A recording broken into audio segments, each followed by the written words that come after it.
Hello and welcome. For my project, I interviewed 4 local crafters about how they learned to knit and crochet. We also discussed popular craft-related media, whether and how the use of media has changed crafts. Then we talked about whether the use of media with crafts is generational or not, and why. Lastly, as a crafter and media user, I'll share my own opinions and conclusions. First, however, let's take a look at how we'll define new media.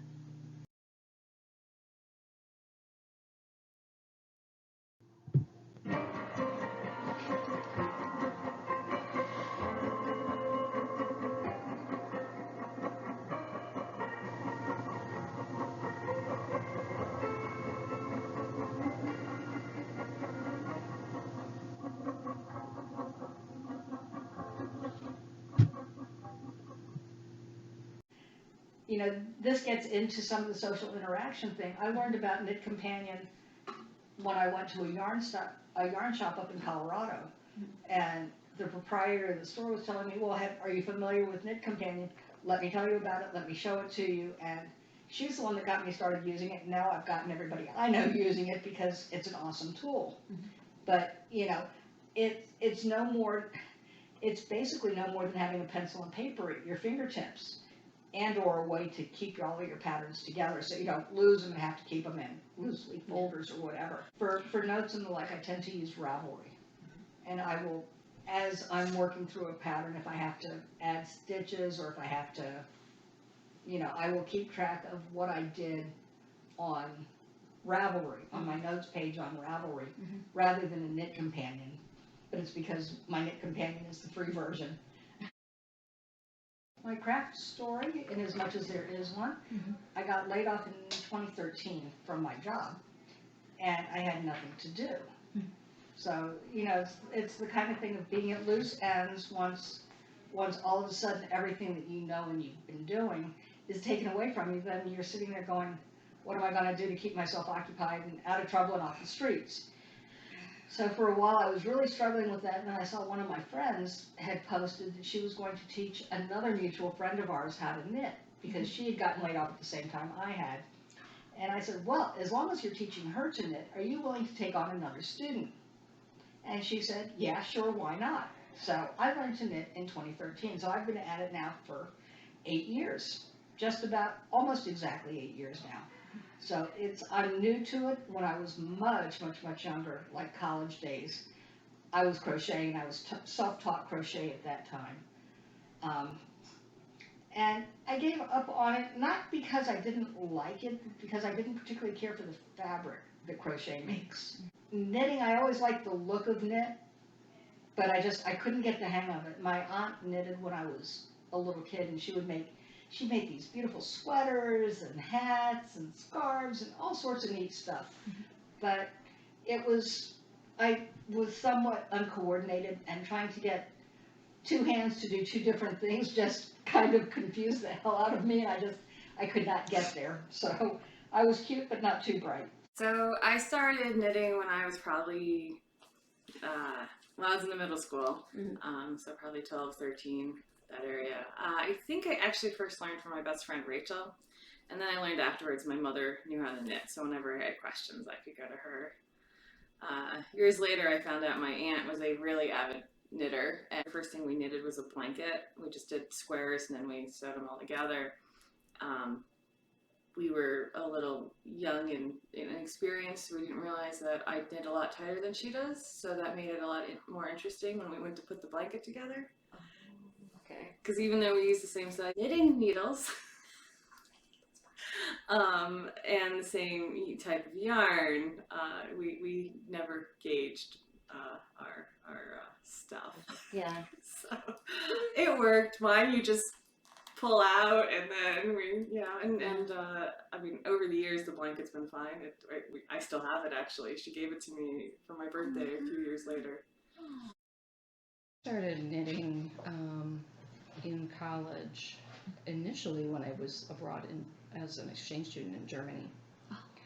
And lots of people knit in Germany, and you can buy yarn in any department store and I've heard my supermarkets too. too. Supermarkets, Yeah. pretty much just about It's anywhere. like a magical place. And one of my friends on the program, her father was the program director, so she was technically German, had a German passport. Yeah. She knit, and somebody else wanted to learn. I said, oh, me too, teach us both.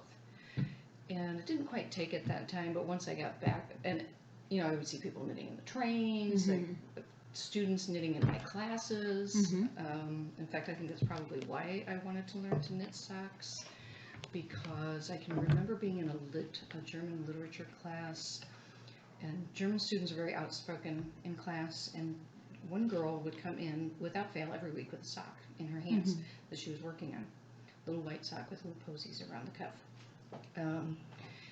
And she was also outspoken. She would argue with the professor, but instead of, pausing her knitting, she would knit faster as she got madder and faster, and I was just entranced watching her knit. So when I got back to my university, there was a campus community arts center that offered classes on all kinds of things, and I saw, oh, look, knitting, cool. Let's try 1 month, and that was it. Yeah. I was hooked. a knitter for life, so that's 1990, so 30 some odd years ago now. Wow. I mean, my mom knit and crochet and sewed. For some reason, it never occurred to either of us to have her teach me. I always just wanted her to make me stuff, but she never was like, let me teach you. She was just like, I don't have time for that. Go away. So, I mean, there was 9 of us, so it's like, there was a few other children involved in my household, so it was like, okay. But I always wanted like super detailed, big items. It wasn't like, hey mom, can you make me a scarf? I was like, hey mom, can you make me a knit jumpsuit? Like, it was freaking cool. But anyways, she was like, no. That's a little much So to ask. I know, and I was like, yeah, you can do this, you're fine. But no, because I had no idea. Like, I just saw in her pattern books that she had, her couple of pattern books, and I was like, okay, out of everything you had, she had like 5 at the most, and there wasn't a lot of good stuff in them. I didn't think, being, fashion-wise, it was tough to find something I'd actually wear out in public. And so then it was just like, well, whatever. And I was living on my own, I don't know, probably mid-20s, and I'd always liked the craft stores, and I was like, what the hell should I make my sister for her first kid? And there was like a knit your first thing little set, and I think it was like Michael's or something I was in, and so I got the kit and looked at the directions and knit some booties and a hat, and so I taught myself, and then after that I was like, never again. I put it down. Like, this was way too intense. It's supposed to relax you, and I was like, so but then like just a couple years later, then I a friend of mine was like, hey, crochet, and I was like, what? You only use one? I was like, how do you do that? And so she showed me one thing. I was super basic, like a V-stitch or something, and I actually did it way wrong, but it worked out. And instead of her telling me, hey, this is how you actually do the stitch, she went home that night, made her own correct scarf, and wore it the next time I saw her. And didn't say a word. Same color, everything. She did the correct scarf the correct stitch for the scarf. And I looked, and so I just noticed it, and I was like, I did that stitch wrong. Mine doesn't look like that. So then I went and looked at mine, and I was like, oh, that's where I messed up. And so then I corrected it, but I thought that was odd that she taught me other things, but wouldn't say I had done something wrong. I don't know, that was too nice. But I just always had a knack for reading patterns and explaining it, because she was an avid knitter. she knit all the time and was doing, just more intermediate stuff. She was cabling and doing Fair Isle, but she would get stuck in her patterns and didn't know what to do. So I knit booties one time. So I was like, let me tell you how to do it. But I knew how. If I read the patterns, I see it in my head, like being made, and so I could tell her if she's doing it right or wrong. Who the hell knows how? Well, I definitely think it's opened the doors for others to join, especially like during the pandemic when people are like home and looking for new things to do. You can go on YouTube and learn how to, for knitting, do the knit and purl stitch. And I think that's great because, learning from books, it's sort of weird. It's like, okay, you pull it around or you go this way. You're like, well, what do you mean? And you can just watch the YouTube video over and over again until the person gets it. Yeah. So I think it has definitely made it more global for people who have internet access. But then the other nice thing is, like, I stopped knitting for a number of years, and then I was like, wait, how do I do a purl stitch again? I only needed, 15 seconds on YouTube, and I was like, oh yeah, that's how I do it. And I mean, I have gone to the library and gotten different books out and such over the years, but the problem with libraries is a lot of times their craft books are 20 years old, and you're like, oh, well, I'll learn how to do the stitches, but I'm certainly not making that sweater. I'm sure there are libraries that have newer craft books out there, but the one nice thing with the internet is you can find new patterns, and it also allows people to like publish their own patterns.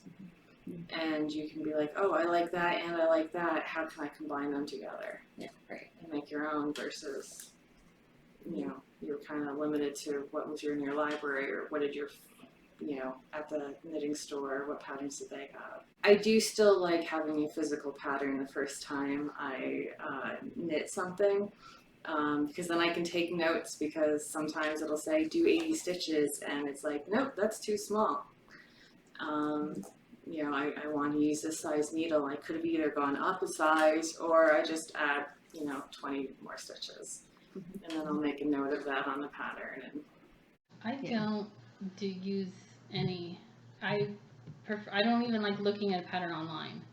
I'll do that just to like check the yardage or the yarn or the hook, but when I'm actually making something, I print it out and use it in person. I don't follow. Yeah, I only use the media for finding patterns and finding yarn and like notions. I'm not on Facebook. I'm not on Instagram or anything. People can make a Who living as an independent designer because they can Yeah. put everything on Ravelry and sell their patterns. Yeah. So I definitely have. I mean, I have way too many patterns, but I would say I am much more satisfied with the things I make now because I'm not settling. I don't have to settle for like, these few things that are available. Right. I can actually pick like this and how many hundreds of thousands of patterns. And so that has helped. Crocheting, it is a hobby, but it's something I actually want to fully enjoy. It's almost like a feedback loop as designers see, other designers see what is popular, what's selling, what's in the hot right now in Ravelry, then other people start designing things that are similar or that build on that, or so you new techniques of whether it's stitches or I think people are dyeing techniques people are much better crafters now because they can get help so much more easily. Yes.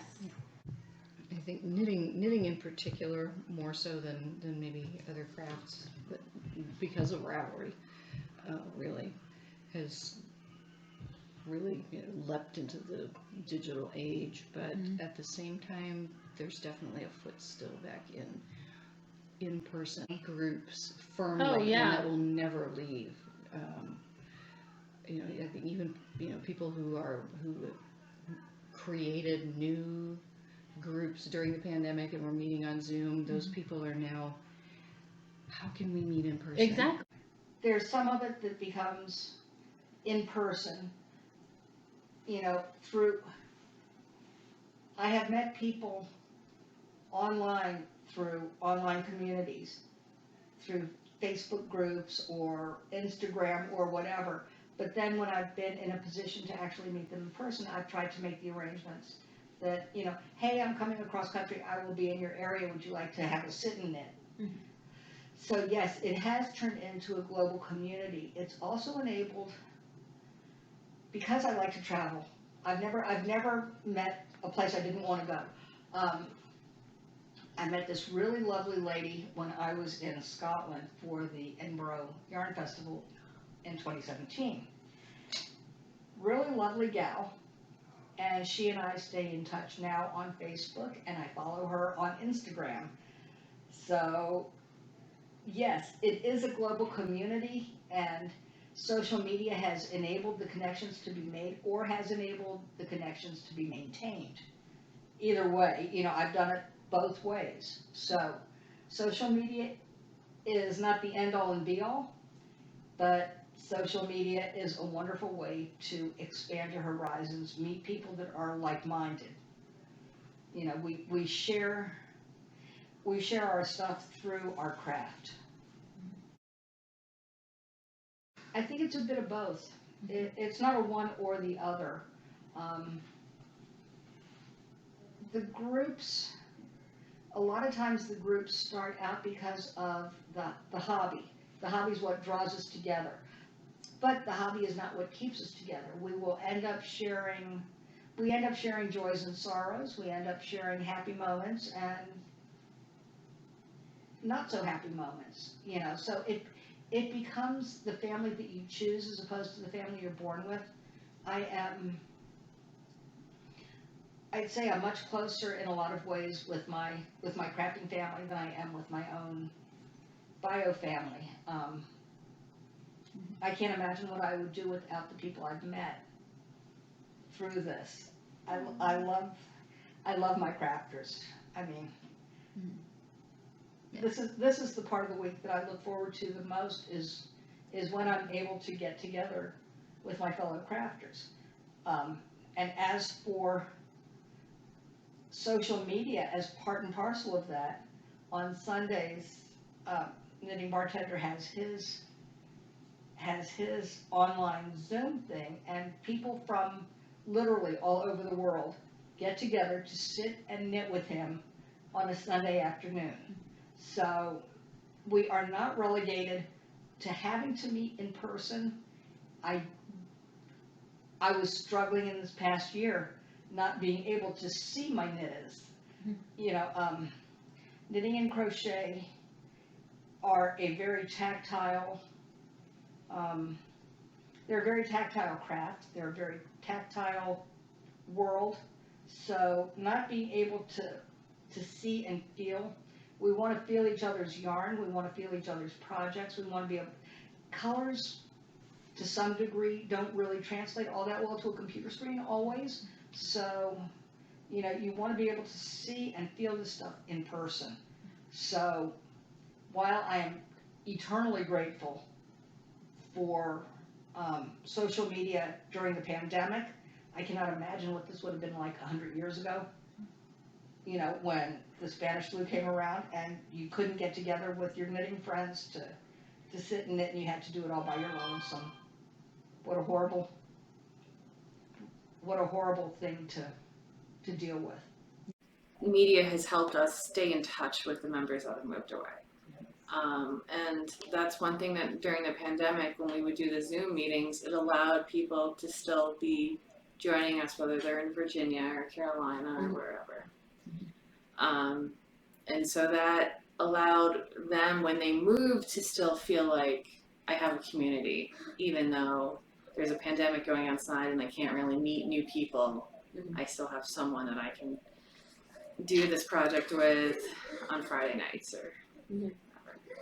I've also learned a lot about like where I live that I never explored because I just hadn't explored enough, and they, people mention it's like, hey, where's that restaurant? I'm going to try that. Oh, new hiking trail? I'm going there. Things like that. But I understand that there are people that social media and Facebook work great for, and you can really develop friendships through that. I'm not one of those people. I don't know. I think I've met too many people that are only show you one side on social media. So I like to be able to actually like read a person's body language, and I'm like, I know you said you're fine and you're great, but how are you really? You're not going to get that through a messenger app or something. People who like crafting like tangible things usually, it's like to be able to feel and touch it. It's not just ones and zeros. There's so many, I see different types of learners. And so there's some people who it's like the written pattern, if it's written out, they get it, or that's like, no, that's too many words, just show me the chart. And then there's some people that are like, what? This chart makes no sense. Can you just show me how to do it, like, so I can see the action of it? And like that. So with learning a new media, it's like they're not even going to really necessarily know how to be getting on YouTube that well is what my experience with that is like, is nicer to have somebody there who's like, here's like guiding you through it of how to use it and then it's see if you like it. You know how to use it, but it's just not something you go for. So it's kind of like that way with Ravelry. It's like, it is nice that they're opening it up and like, here's all these things you could do, but a lot of it is just habit. What are you in your day-to-day living? What are you still doing or not doing, and does it fit in well with is it an easier habit, an easy thing to just mesh into your what you're already going through every day? And so I wonder if some of the generational discrepancy isn't a tech discrepancy. Older people are maybe less likely to, the older someone is, maybe they're less likely to have a computer in their house, or if they have a phone, if they have a smartphone, they don't use Much of it. They don't use much of it. While, knitting groups, crafts groups in general, have, kind of gone into the digital age of like, meeting up virtually or just finding each other virtually and stuff like that. But there will never be a time, they both agreed, and I think that's, you would too, and I would too, that the in-person thing is completely gone.